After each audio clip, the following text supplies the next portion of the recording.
Hello everybody, this is the game analysis for round 3 of my tournament. There were a lot of mistakes in this game. Quite a few nice tactics as well though. Thanks for all your support in the comments and let's get on with it. In this game I had the black pieces and my opponent started with e4. And just like in game number 1, I replied with c5. So I have prepared the Sicilian defense. My opponent goes for c3. This is called the Alapin Variation. It's an anti-Sicilian, I suppose you could say. And I hardly ever face this. I've not really got a good response against it. But I do remember, like, deep in the back of my mind, there being a d5 line, and I did play that. E takes d5, queen takes d5. The idea behind this is that you're trying to remove white's sort of central dominance by trading the e pawn for the d pawn. And also, since the c3 pawn is here, this knight can't develop and attack our queen with tempo. So the queen is actually quite safe here. My opponent played d4, this is the normal response. And I sort of had to trust myself here because I had a look in my mind, I thought about everything. And I decided to play the move knight c6. And this is correct, this is one of the moves that you can play.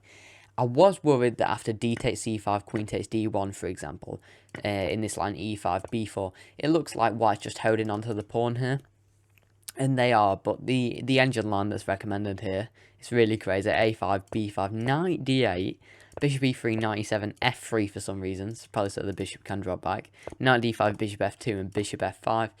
The engine rates this position as minus 0.6, so black has a slight advantage here, down a pawn. I'm not sure if any human would ever go into this. So instead of going into any of that, my opponent just decided to play knight f3, reinforcing the d4 pawn, just reinforcing the center. This is a sound move.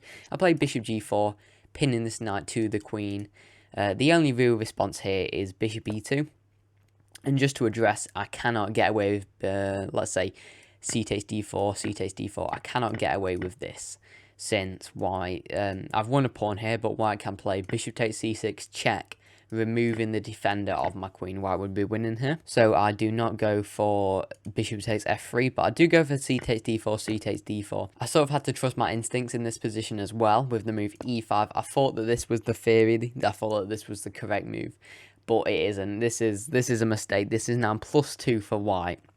And the reason is after knight c3, these moves were played in the game, bishop e4 and d takes e5 was played in the game, which shifts the advantage back to like equality. The way for white to punish me playing e5 was kingside castles, after which bishop takes c3, b takes c3, knight g7, c4, queen d6, d takes e5 and queen g6. White is up a pawn here and very good development, castled kingside. Yeah, this is a +2.3. I don't think I'd be able to bring this back. I could try, but luckily, instead of castling, my opponent plays d takes e5, so finally taking this e5 pawn. We have queen takes d1, so I trade the queens off, bishop takes d1, and knight ge7. The idea behind this move is I'm developing and I'm preparing to transfer my knight to g6 to try and win back this pawn, because white is a pawn up here. Kingside castle is knight g6, and my opponent plays knight d5. So this was the first sort of iffy move. I wasn't really sure about it, because after bishop a5, I'm covering c7, this is absolutely fine. But both me and my opponent here missed the move b4.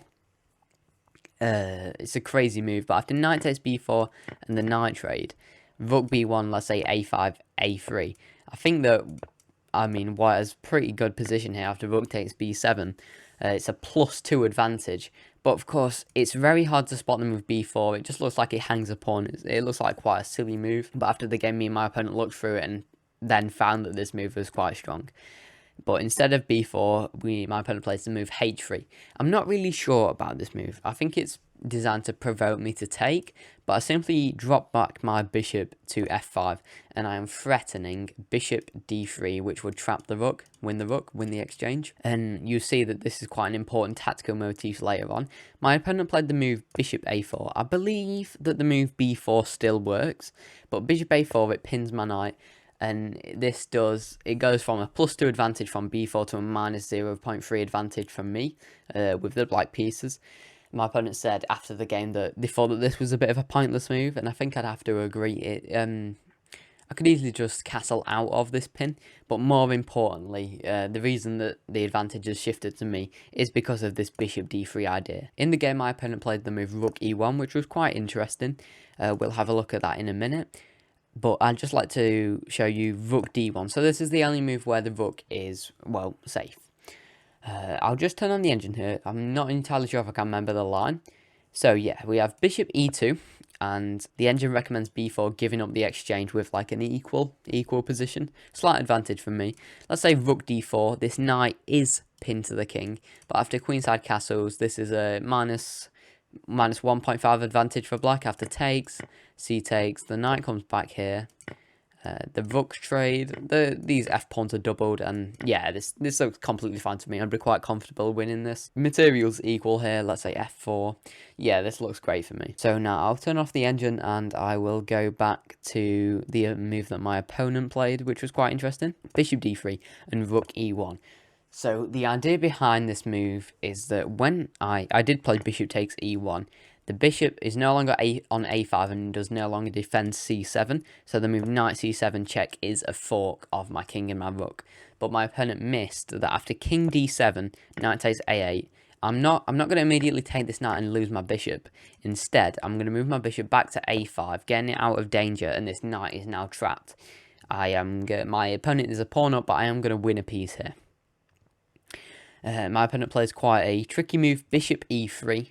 So now if we were to immediately capture this, then the move rook d1 would win back the piece, since this bishop is pinned to my king now and I cannot defend it. If I were to play a move like knight takes e5, then my opponent could simply recapture, since this knight is pinned to my king by this bishop. Lots of pins going on in this position. So I did spot the fact that rook d1 was available, and I also wanted to get my king a little safer, so I'm quite proud of the move that I found. Is king c8, which is the best move in the position.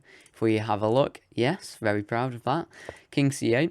My opponent goes for bishop takes c6, b takes c6, bishop takes a7, but now I play king b7. One of these pieces will be lost. Bishop c5, rook takes a8, rook d1. I'll play bishop f5, bring my bishop back to a square where it defends, the only square of infiltration for this rook. Knight d4, rook d8, pinning this knight to this rook here.